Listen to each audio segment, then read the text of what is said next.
शरद पौर्णिमा, कोजागिरी पौर्णिमा आणि अश्विन पौर्णिमा एकच असून हा पौर्णिमेचा दिवस खूप प्रभावशाली दिवस आहे. या दिवशी चंद्रकिरणांचा वर्षाव होतो आणि तो अमृत वर्षाव म्हणून ओळखला जातो. नमस्कार मंडळी, विभूती दर्शनमध्ये तुम्हा सर्वांचे स्वागत आहे. कोजागिरी पौर्णिमा 16 ऑक्टोबरला प्रारंभ होणार आहे आणि 17 ऑक्टोबरला समाप्त होणार आहे.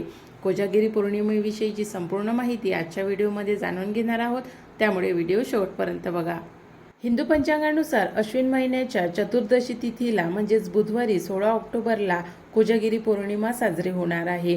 पौर्णिमा प्रारंभ होणार आहे रात्री 8:40 आणि समाप्त होणार आहे दुसऱ्या दिवशी म्हणजेच गुरुवारी 17 ऑक्टोबरला सायंकाळी 4:56. कोजागिरी पौर्णिमेचं खास वैशिष्ट्य म्हणजे या दिवशी चंद्रकिरणाखाली दूध घोटलं जाते आणि हे दूध अतिशय पौष्टिक असते किंवा औषधी गुणांनी युक्त असते, म्हणून या दुधाला खास महत्त्व आहे. यासोबतच आणखी एक वैशिष्ट्य म्हणजे या दिवशी आरोग्य, ऐश्वर्य, सुख, शांती, समृद्धी प्रदान करणारी किरणे म्हणजेच अमृत किरणे या पृथ्वीवर पडतात आणि प्रत्येक जीवाला ही संपन्न करतात, म्हणून या किरणांचं खूप महत्त्व आहे. कोजागिरी पौर्णिमेच्या दिवशी माता लक्ष्मी, कुबेर, इंद्रदेव आणि चंद्रदेव तसेच भगवान विष्णूचं पूजन केले जाते आणि गणपतीचं सुद्धा पूजन केले जाते.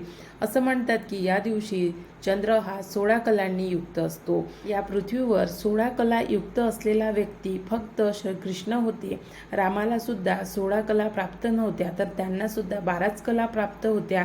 श्रीकृष्ण आणि चंद्रदेव हे 16 कला युक्त आहेत, म्हणून हे स्वयंभू आहेत आणि म्हणूनच ते प्रत्येकाचं तारण करू शकतात. अशाच पद्धतीने शरद पौर्णिमेच्या दिवशी पडणारं जे चंद्रकिरण आहे ते चंद्रकिरण प्रत्येक मनुष्याच्या, प्रत्येक सजीवाच्या, प्रत्येक निर्जीवाच्या आणि त्यांच्या तत्वानुसार कार्य करते किंवा त्यांच्या तत्वानुसार त्यांना त्याचं फळ देते. म्हणून या चंद्रकिरणाच्या खाली कोजागिरी पौर्णिमेला दूध घोटल्या जाते आणि जर दूध गाईचं असेल तर त्याचा जास्त फायदा होतो, कारण गाईचं दूध हे पूर्ण अन्न आहे. अशा पद्धतीने कोजागिरी पौर्णिमेचं वैशिष्ट्य आहे आणि कोजागिरी पौर्णिमेला आणखी म्हणजे हादग्याचे गाणे म्हटले जाते. या दिवशी लक्ष्मीचं, इंद्रदेवाचं, कुबेरजीचं आणि चंद्रदेवाचं पूजन केले जाते. यासोबतच ऐरावत, कारण ऐरावत हा इंद्रदेवाचा वाहन आहे, तर याचं सुद्धा पूजन केले जाते आणि ऐरावत म्हणजेच हत्ती हे समृद्धीचं प्रतीक आहे. तर कोजागिरी पौर्णिमेच्या दिवशी अवश्य इंद्रदेवाचं आणि ऐरावत म्हणजेच हत्तीचं पूजन करावं आणि या लक्ष्मीचा जन्मदिवस म्हणून सुद्धा साजरा केला जातो.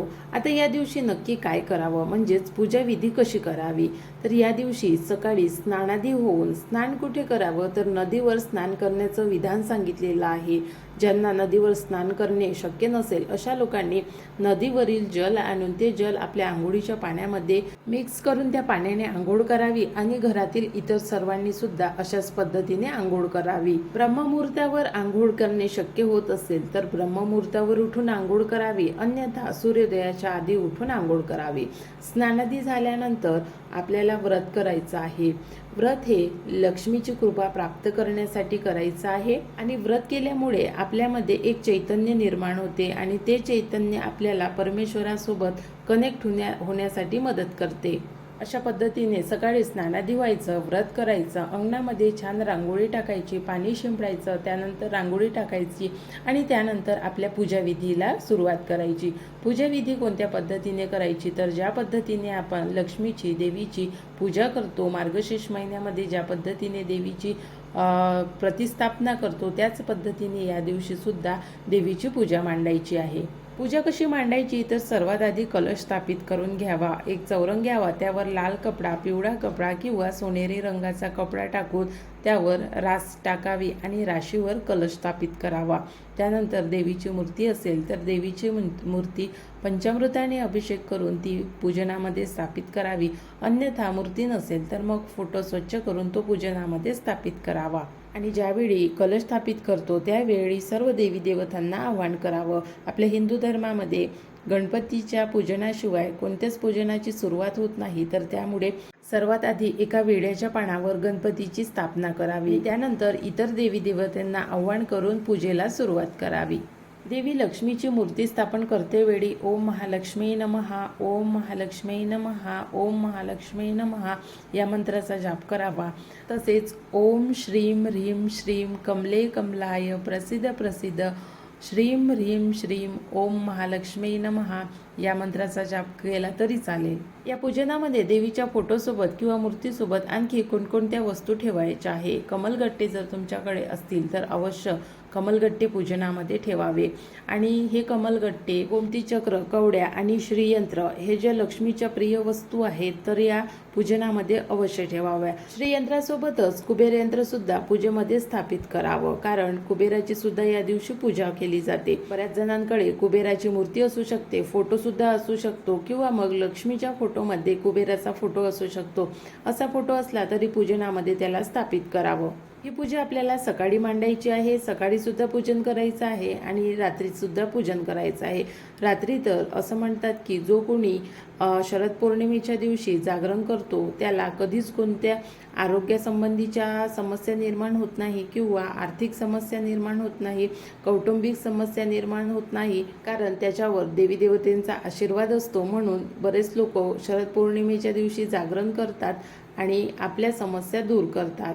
हे जे साहित्य आपण पूजनामध्ये ठेवलेलं आहे याची सकाळी विधिवतपणे पूजा करून घ्यावी आणि त्यानंतर रात्री ज्यावेळी चंद्राची किरणे पडतात त्यावेळी हे जे सर्व साहित्य आहे, श्रीयंत्र, गोमती चक्र, कवड्या, कमलगट्टे, कुबेर यंत्र हे चंद्राच्या किरणांखाली ठेवावं. असं म्हणतात की चंद्राची किरणे याला चार्ज करतात, यामध्ये पॉझिटिव्हिटी भरतात आणि त्यामुळे ते समृद्ध होतात. त्यामध्ये जेही निगेटिव्हिटी आली असेल तर ते निघून जाते. तर अशा पद्धतीने ही पूजा संपन्न करायची आहे. पूजेमध्ये आपल्याला देवी देवतेला हळद कुंकू अक्षता वाहिल्यानंतर तुपाचा दिवा लावायचा आहे. संध्याकाळी पण आणि सकाळी पण या दोन्ही वेळी तुपाचा दिवा लावावा. पौर्णिमेला आणि अमावस्येला दोन्ही दिवशी तुपाचा दिवा लावावा. अमावस्येच्या दिवशी तर तिळाच्या तेलाचा दिवा सुद्धा लावला जातो, पण तुपाचा दिवा लावावा. आपल्या देवघरामध्ये तुपाचा दिवा लावावा आणि तिळाचा तेलाचा दिवा हा बाहेर लावावा दक्षिण दिशेला अमावस्येच्या दिवशी. तुपाचा दिवा लावल्यामुळे सकारात्मकता जास्त प्रमाणात वाढते तेलापेक्षा, तर त्यामुळे तुपाचा दिवा लावणे पौर्णिमेच्या दिवशी आणि अमावस्येच्या दिवशी फायद्याचे राहते.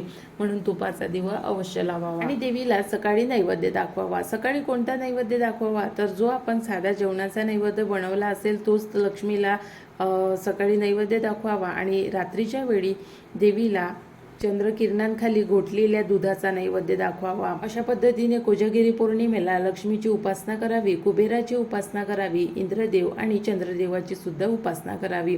तसेच या दिवशी रात्रीच्या वेळी विष्णू सहस्त्रनामाचा जाप करावा, श्री सूक्ताचे पठण करावे, श्रीकृष्ण मधुराष्टकम पठण करावे, कणकधारा स्तोत्राचा पाठ करावा. यापैकी आपल्याला काहीही येत नसेल तर मोबाईलवर लावून द्यावं आणि आपण ध्यानस्थ बसावं.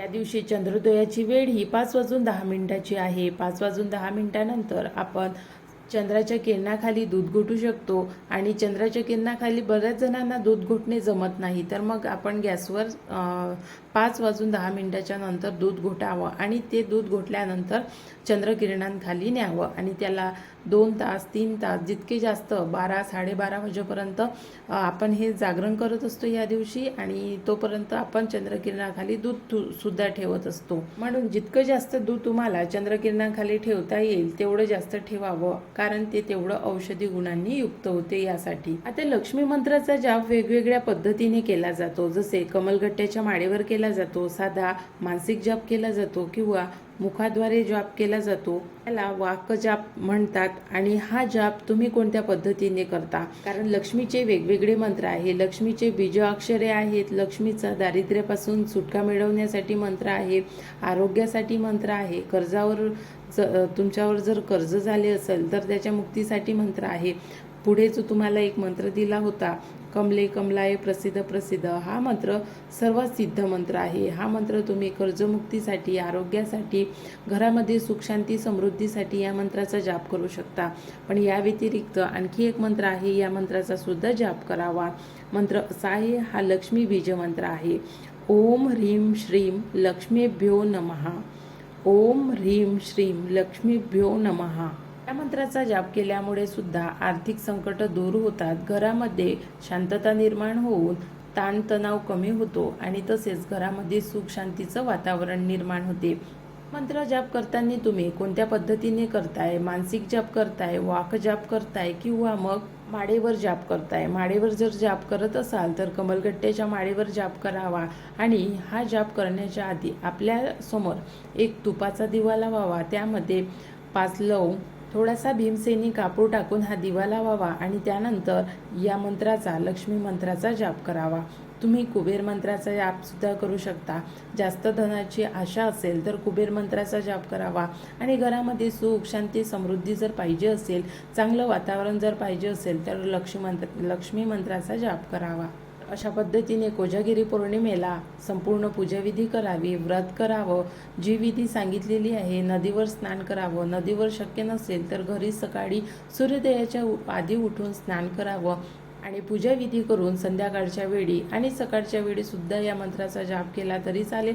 पण संध्याकाळच्या वेळी म्हणजे सूर्यकिरणाखाली बसून जर या मंत्राचा जाप केला तर तुम्हाला याचा जास्त बेनिफिट मिळेल. तर अशा पद्धतीने आपणा सर्वांना कोजागिरी पौर्णिमेच्या खूप खूप शुभेच्छा. लक्ष्मीचा आशीर्वाद प्रत्येक व्यक्तीवर हो. हा व्हिडिओ पाहणाऱ्या प्रत्येक व्यक्तीला लक्ष्मीचा आशीर्वाद प्राप्त हो. त्याच्या घरामध्ये बरकत येवो. संतान प्राप्तीचा योग बनो.